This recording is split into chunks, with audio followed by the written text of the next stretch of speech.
दोस्तों, हमें बिजली सिर्फ अपने लिए नहीं बल्कि आने वाले देश के पीढ़ी के लिए, अपने देश के लिए बचानी चाहिए। दोस्तों, मैं बिजली बचाने का क्यों कर रहा हूँ, क्यों मैं बार बार कह रहा हूँ, इस वीडियो में क्लियर कर दूंगा। ऐसे बिजली से बचाने के पीछे क्या मकसद है वो सब भी क्लियर कर दूंगा। और मैं बिजली कैसे बचाया था उस पर एक ठो वीडियो बनाया हुआ था, आप उसे देख सकते हैं, डिस्क्रिप्शन में उसका लिंक दे दूंगा, ठीक है।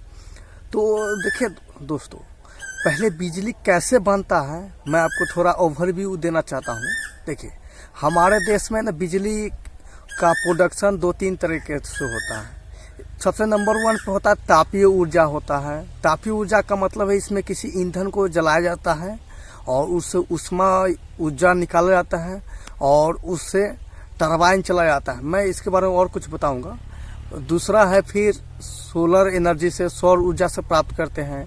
और तीसरा है कि पवन चक्की जो होता है उससे प्राप्त करते हैं, ठीक है। तो इंडिया में है ना, सबसे ज़्यादा तापीय ऊर्जा से हम लोग बिजली प्राप्त करते हैं।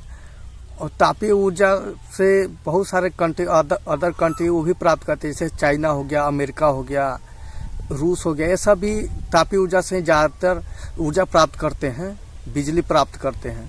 नंबर 1 पे है सबसे ज़्यादा तापीय ऊर्जा से चाइना जो है वो ऊर्जा प्राप्त करते हैं। सेकेंड में यूएसए, अमेरिका प्राप्त करते हैं। और थर्ड नंबर पे इंडिया आता है। तो देखिए, तापीय ऊर्जा से हम लोग कैसे बिजली प्राप्त करते हैं, तो मैं थोड़ा ओवरव्यू दूंगा। अगर आप डिटेल में जानना चाहते हैं कि कैसे तापीय ऊर्जा से विद्युत बिजली बनता है, वो उस पे खान सर ने बहुत ही अच्छे से वीडियो बना दिया है, उसका भी मैं डिस्क्रिप्शन में लिंक दे दूंगा, आप देख सकते हैं। या खान सर के चैनल पे जाकर उस वीडियो में खोज कर आप देख सकते हैं। लेकिन आपको परेशानी नहीं हो, टाइम बचाने के लिए मैं इसका खान सर का जो बिजली बनाया गया बनाने का वीडियो है मैं डिस्क्रिप्शन में दे दूंगा। तो देखिए, ओवरव्यू तापीय ऊर्जा से कैसे होता है। देखिए, तापीय ऊर्जा का मतलब है कि हम किसी चीज़ को, ईंधन को जलाते हैं। और ईंधन को जलाते हैं तो क्या है कि हमको पता है कि कोई चीज़ को जलाते हैं तो उसमें से ऊष्मा निकलता है, ऊर्जा निकलता है, ठीक है।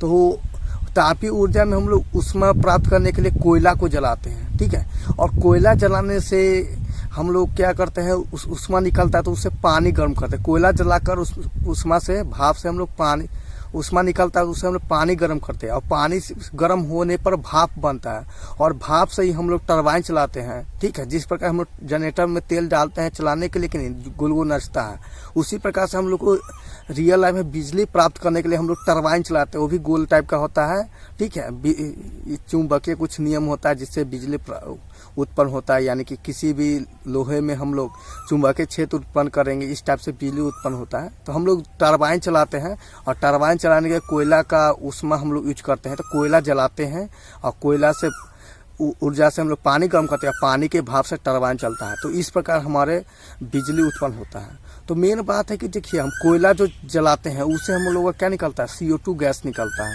और CO2 गैस इतना खतरनाक गैस है, उसका प्रभाव आप सभी देख ही रहे हैं, ठीक है।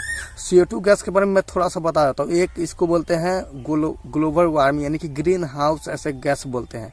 CO2 गैस वैसा गैस है, यह क्या करता है ना, यह वैसा गैस है जो वायुमंडल में गर्मी जो होता है, मैं आपको डिटेल में थोड़ा और बता रहा हूँ, भले फिगर नहीं होगा, फिर मैं आपको डिटेल, जैसे कि मान लीजिए कि सूरज की किरण से गर्मी जो आता है पृथ्वी पर पड़ता है, ठीक है। और सूरज जब डूब जाता है, यानी कि उसको क्या बोलते हैं, सूर्योदय हो जाता है, सूर्यास्त हो जाता है, सूरज डूब जाता है, तो जो भी गर्मी होता है सब वायुमंडल के बाहर चला जाता है। यानी कि एटमॉस्फेयर है, पृथ्वी के चारों तरफ एक लेयर बना हुआ है, तो उसके ऊपर यह उड़ कर चला जाता है। लेकिन मेन इसमें कारण CO2 जो गैस होता है वो जाने नहीं देता है, अवशोषित कर लेता है, जितना भी गर्मी होता है अवशोषित कर लेता है। जिसके कारण क्या होता है कि पृथ्वी पे गर्मी यानी कि टेम्परेचर फिक्स रहता है और टेम्परेचर क्या होता है कि बहुत ज़्यादा बढ़ जाता है। आप देख सकते हैं कि गर्मी में आजकल कितने ज़्यादा गर्मी पड़ता है, ठीक है।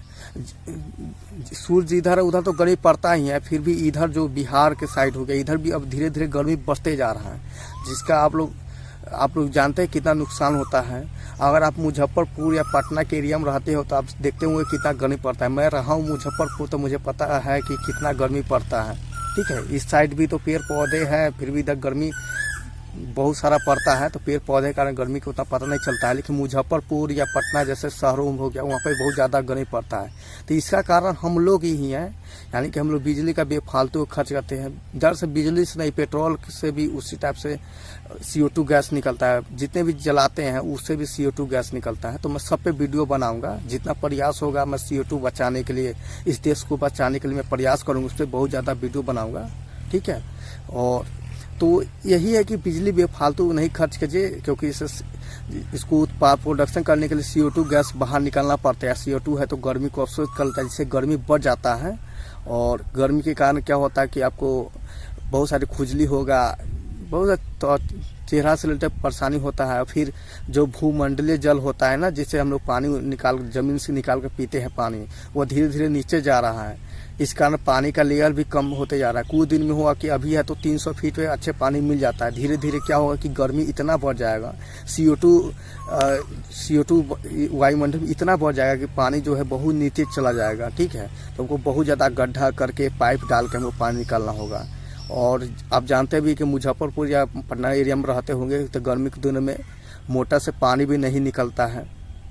वो सब देखते मैं वहाँ पर रहा हूँ, फेस किया हुआ हूँ, तो इस कारण है। तो मैं जितना बताऊँगा संक्षेप में बताना चाह रहा हूँ कि बिजली जो है खपत करते हैं, उसे खपत करने का मैं जो रीजन बचाने का कारण मैं ये बताया हूँ। जैसे CO2 निकलता है, ठीक है, और भी बहुत सारे चीज़ों से निकलता है CO2, लेकिन सब पे मैं बनाऊँगा, प्रयास जारी है। तो बिजली जितना होगा कम खर्च कीजिएगा, इससे बिजली बिल भी बचेगा और आपका वायुमंडल भी फ्रेश रहेगा, ताज़ा रहेगा, और गर्मी को क्या कर संतुलित कर सकेंगे, ठीक है। और जिससे कारण क्या हो, गर्मी का नहीं बहुत सारी प्रॉब्लम होती है, ठीक है। और जिससे कारण क्या होता है कि पानी जो होता है बहुत अंदर चला जाता है, बहुत सारे प्रॉब्लम है। तो वीडियो आपको समझ में आया होगा।